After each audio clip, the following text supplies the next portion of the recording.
خوب و ناخوب سے میرے ہے تجھے آگاہی، دانے دانے کو ترستی ہے میری کشت تباہ، تو نے سجدہ نہ کیا اور میری غم خواری میں دوش پر اپنے اٹھایا ہے میرا بار گناہ۔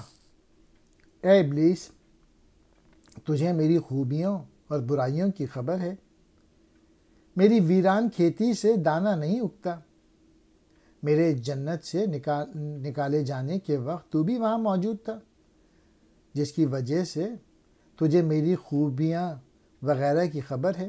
لیکن افسوس کی بات یہ ہے کہ میں خوبیوں یا نیکیوں کے بجائے برائیوں کی طرف زیادہ مائل ہوں۔